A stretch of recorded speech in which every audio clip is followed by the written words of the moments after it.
Ciao a tutti, così sembra un po' youtuber. Benvenuti, io sono Francesco Io sono Davide.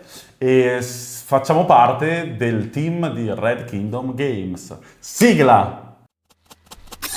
Partiamo raccontandovi come abbiamo fatto questo gioco. La prima cosa che ci tenevamo a condividere con voi è sicuramente come sono nate le meccaniche e di questo però vi parla Fra.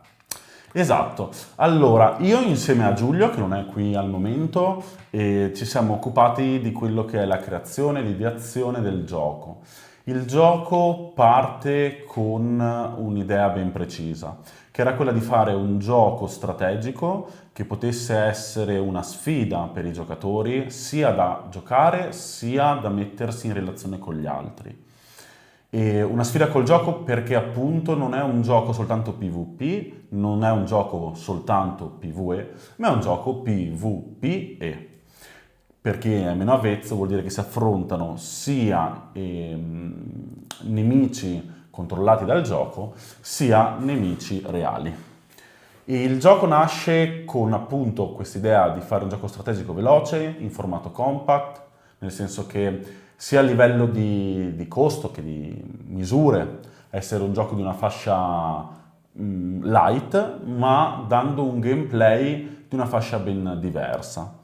La passione per i gladiatori è una passione che da italiani accomuna un po' tutti. Yes. E detto questo, quello su cui ci siamo concentrati all'inizio era un gran numero di regole, unite da diversi stili di gioco che ci piacevano, e nel mentre si creava questa struttura per dare un senso allo scontro gladiatorio, mi era venuta un'idea di come fare a bersagliare, infliggere danno e combattere. Quindi ho presentato ai ragazzi questa idea, prima molto rough, l'abbiamo vista insieme, l'abbiamo provata e da quello che è uscito è bello, ma il resto forse non così particolare, mentre quella meccanica è molto bella.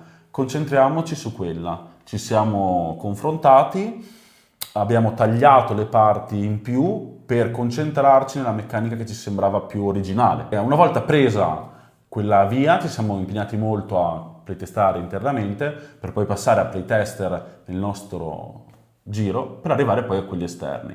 Nel mentre ci siamo confrontati per il lato estetico e con Dave che si è occupato di tutto l'aspetto grafico del gioco.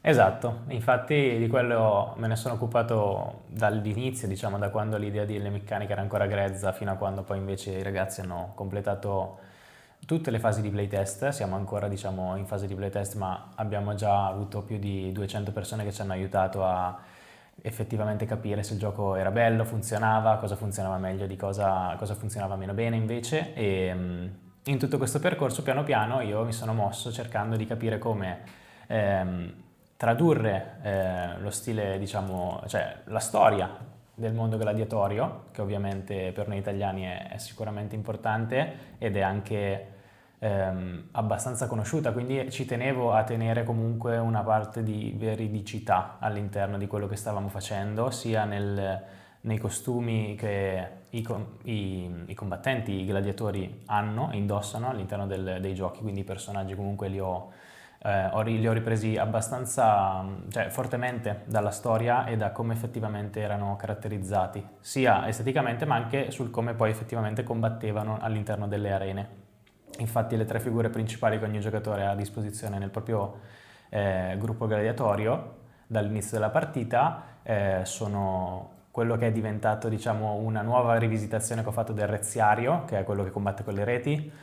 Un altro gladiatore che ho ripreso è stato lo Scissor, che era quello che combatteva con una sorta di uncino e che serviva appunto per liberarsi dalle reti del Reziario, quindi avevano anche queste dinamiche che portavano ad avere alcuni gladiatori di vantaggi su altre categorie gladiatorie. E l'ultimo che ho citato, se vogliamo dire così, è il Mirmillone, che era il gladiatore più corazzato, aveva un'armatura abbastanza completa, un grande scudo rettangolare di solito e aveva questo gladio o comunque un'arma corta che lo aiutava a sferzare degli attacchi ravvicinati perché sfruttava la sua potenza e il fatto che era abbastanza coperto. Quindi questa parte diciamo storica, questa ricerca storica è stata un po' l'origine che poi mi ha portato a sviluppare il gioco, che però non è del tutto storico. Infatti anche su quello ci tenevo a dirvi due parole, perché il gioco riprende un mondo post-apocalittico di cui Fra è artefice, perché ha scritto tutta l'ambientazione di questo mondo.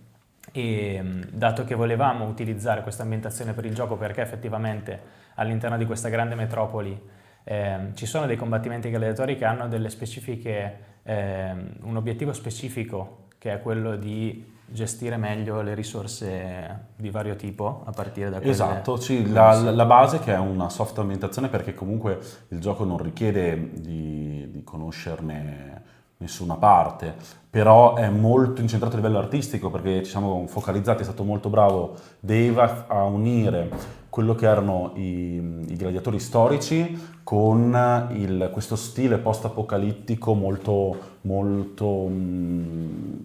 consunto, molto Rust, e a crearne qualcosa che mantenesse quel tipo di mood, ma avesse una vibe che andava verso l'ambientazione di cui abbiamo parlato molte sere per molto tempo.